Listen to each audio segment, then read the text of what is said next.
5 minutes. Un thème. Ami ou pas? Salut Stéphanie. Salut Philippe. C'est une grande première. On se rencontre pour savoir si on est fait pour être amis. En 5 minutes. En 5 minutes, c'est un friend dating. Un friend dating, c'est pas mal ça comme terme. Un sujet, 5 minutes, on est amis ou pas? Bon, après, moi j'ai déjà la réponse. C'est vrai, bah nous on l'a déjà, parce qu'on a déjà testé. Ouais, C'est comme ça que s'est passée notre première rencontre. oui. Et c'est comme ça qu'on a eu l'idée de faire ces petits audios. Voilà. Parce qu'on s'est dit que l'amitié, c'est rare. Et surtout, l'amitié sur le fond, pas sur la forme. Parce qu'on n'est pas amis parce que tu représentes quelque chose, mais on est amis parce qu'on a eu un vrai coup de foudre amical. Ouais. C'est comme ça, c'est un fait, on le ressent ou on le ressent pas.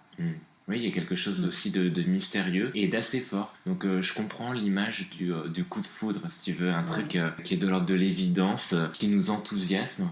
Et d'ailleurs, j'ai une question pour toi, mais qu'est-ce qui t'a fait craquer amicalement pour moi, Stéphanie? En toute simplicité, hein.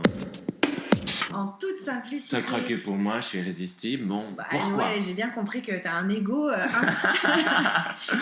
Non, en fait, moi, c'est le rire qui me fait craquer. Je trouve qu'une personne qui rit d'elle-même spontanément et des autres, c'est quelqu'un qui ne se prend pas au sérieux déjà et qui a une ouverture d'esprit suffisamment large pour avoir envie de découvrir l'autre.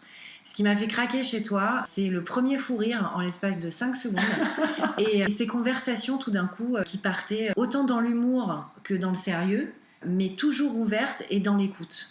Et C'est vrai. on s'est jamais coupé la parole. On s'est jamais dit ah non, ça c'est pas possible. Non, on s'est écouté l'un l'autre, on s'est regardé, on a beaucoup ri et ça pour moi c'est un coup de foudre amical. Oui, et c'était dans une pizzeria, on fêtait l'anniversaire d'un ami en commun. Ouais. Et finalement, bah oui, il y a eu un enthousiasme et une admiration qui n'est pas de l'idolâtrie ou de la sacralisation, mais il y a eu une admiration réciproque. Oui, et je pense qu'il est profondément humaine et vraie. On appelle ça une belle rencontre. Voilà. Ouais, la conscience qu'on tombe sur quelqu'un d'exceptionnel et qui nous comprend, et du coup, bah, on a tout notre temps pour la découvrir. Pour la découvrir. c'est Ouais, ça. ouais. Et alors, tu m'as pas demandé pourquoi j'avais craqué pour toi? Bah, parce qu'on en était à pourquoi j'avais craqué pour toi, mais c'est vrai, pourquoi as-tu craqué pour moi? Parce que je suis grande, blonde, mais non, en fait, ça marchera pas parce que je suis pas du tout attirée par les femmes. Non, mais il y a quand même une part de séduction, même si je suis pas attiré érotiquement par toi, mais j'ai été séduit parce que, bah ouais, déjà pour moi t'as du chien. C'est pas J'adore les négatif. chiens. Non, J'aime mais bien les chiennes aussi. en fait, ce que j'aime beaucoup, c'est ta grande liberté. Voilà. Cette liberté orientée toujours vers la vérité. Tu n'as pas peur de parler avec des gens avec qui tu n'es pas d'accord, a priori. C'est ce que je préfère.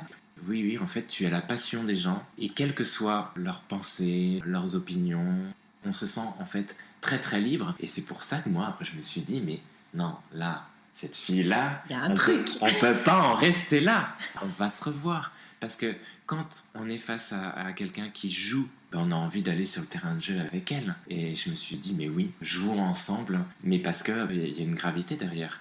Il y a un enjeu de vérité, il y a un enjeu d'amour des personnes, il y a du combat aussi, parce que tu es chanteuse et tu crées, comme moi je crée aussi parce que je suis essayiste. Et donc il y a une générosité et il y a une vraie liberté parce qu'il y a une recherche de vérité. Voilà. Waouh. C'est une déclaration que je fais là. Je ne sais plus quoi dire. Non mais et en même temps ça t'appartient pas, donc je suis même pas en train de te flatter ou de te graisser la patte, tu vois. Non, non, j'ai compris. C'est quelque chose qui nous dépasse, quoi. Oui, c'est vrai, c'est vrai. Et donc, du coup, ce coup de foudre, ben oui, il vient de là. Il vient quand on est face à une personne qui dégage cette même ouverture, qui a l'œil qui pétille et qui a cette joie de vivre intrinsèque, c'est-à-dire une joie de vivre pas calculée. C'est pas la joie de vivre, je suis en soirée, je vais faire semblant de rigoler, mon chéri, on s'adore. Non, c'est plus profond que ça. Et bah ça, c'est très attirant, parce qu'on a envie de partager ça. Parce que quand on le ressent soi-même, on se dit ah, enfin, j'ai trouvé un alter ego avec lequel je vais pouvoir me marrer toute la soirée et parler de choses soit profondes, soit légères. Mais, je le répète souvent, mais dans le non-jugement de rien du tout. C'est-à-dire, il n'y a pas de c'est noir, c'est blanc, ça me plaît pas. Non, c'est la découverte. Voilà. Et au-delà aussi du thème qu'on aborde, il y a une joie en fait de se parler, de se rencontrer et de se dire oh là là, mais cette personne-là, quand elle me parle, mais ça me réjouit, je suis content, donc c'est tout con, Ouais. mais c'est quelque chose qui ne se commande pas. Parce qu'il y a des personnes, on les écoute, on se force à les écouter, et puis on réprime un bâillement. Et on a l'œil qui part très loin. Mais en général, on se fait prendre en blague à ce moment-là. Tu forces ton attention, même si je pense que tout être humain est digne d'intérêt.